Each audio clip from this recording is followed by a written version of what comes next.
നമസ്കാരം. പ്രധാന വാർത്തകൾ.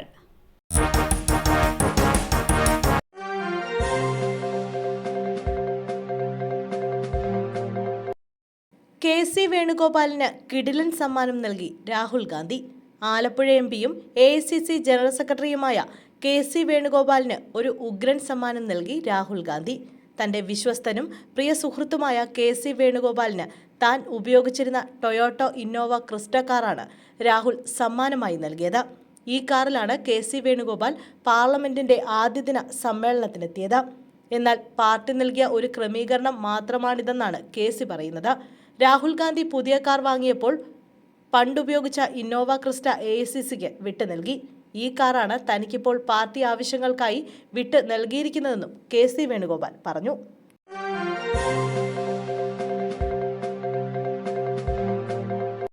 കെ.എസ്.ആർ.ടി.സി ബസിനും കാറിനും മുകളിലേക്ക് മരം വീണു. ഒരാൾ മരിച്ചു, 3 പേർക്ക് പരിക്ക്.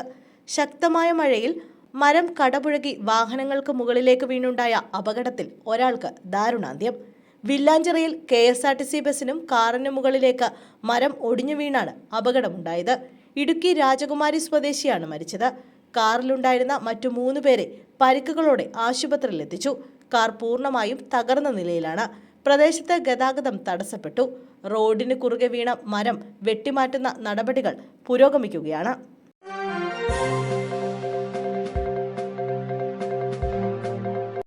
ഡ്യൂട്ടിക്കിടെ ട്രെയിൻ തട്ടി റെയിൽവേ ജീവനക്കാരൻ മരിച്ചു. തൃശൂർ ഒല്ലൂർ ട്രെയിൻ തട്ടി റെയിൽവേ ജീവനക്കാരൻ മരിച്ചു. വടുക്കര എസ്.എൻ. നഗറിൽ ചന്ദ്രിക ലൈനിൽ താമസിക്കുന്ന ഉത്തമനാണ് മരിച്ചത്. ആവണിശ്ശേരിയിൽ രാവിലെ 11:30യോടെയായിരുന്നു അപകടം നടന്നത്. ഡ്യൂട്ടിക്കിടെ വേണാട് എക്സ്പ്രസ് ഇടിക്കുകയായിരുന്നു. ട്രെയിനിന്റെ എഞ്ചിനടിയിൽ കുടുങ്ങിയ ഉത്തമൻ സംഭവ സ്ഥലത്ത് വെച്ച് തന്നെ മരിച്ചിരുന്നു. നെടുപുഴ പോലീസ് എത്തി മേൽനടപടികൾ സ്വീകരിച്ചു.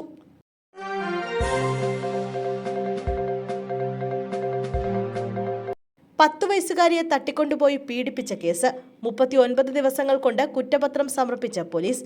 കാഞ്ഞങ്ങാട് 10 വയസ്സുകാരിയെ തട്ടിക്കൊണ്ടുപോയി പീഡിപ്പിച്ച കേസിൽ കുറ്റപത്രം സമർപ്പിച്ചു. പ്രമാദമായ കേസിൽ വെറും 39 ദിവസങ്ങൾ കൊണ്ടാണ് അന്വേഷണ സംഘം കാസർഗോഡ് അഡീഷണൽ ജില്ലാ കോടതി 1-ൽ കുറ്റപത്രം സമർപ്പിച്ചത്. കുട്ടിയെ പീഡിപ്പിച്ച കുടക് സ്വദേശി പി.എ. സലീമാണ് കേസിലെ 1-ാം പ്രതി. മോഷ്ടിച്ച കമ്മൽ കൂത്തുപറമ്പിലെ ജ്വല്ലറിയിൽ വിൽക്കാൻ സഹായിച്ചതിന് ഇയാളുടെ സഹോദരി സുവൈബയാണ് 2-ാം പ്രതി. സാക്ഷിപ്പട്ടികയിൽ 67 പേരാണുള്ളത്. 42 ശാസ്ത്രീയ തെളിവുകളും പോലീസ് കോടതിയിൽ സമർപ്പിച്ചു.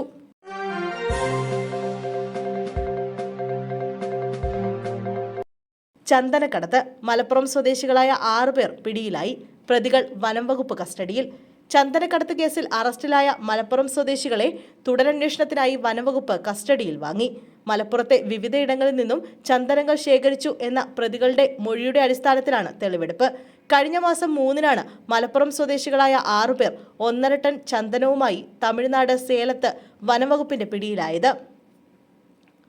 മലപ്പുറത്തിന്റെ വിവിധ ഭാഗങ്ങളിൽ നിന്നുമാണ് ചന്ദനങ്ങൾ ശേഖരിച്ചത് എന്ന പ്രതികളുടെ മൊഴിയുടെ അടിസ്ഥാനത്തിൽ വനംവകുപ്പെടുത്ത കേസിന്റെ ഭാഗമായാണ് ഇവരെ കസ്റ്റഡിയിൽ വാങ്ങിയത്.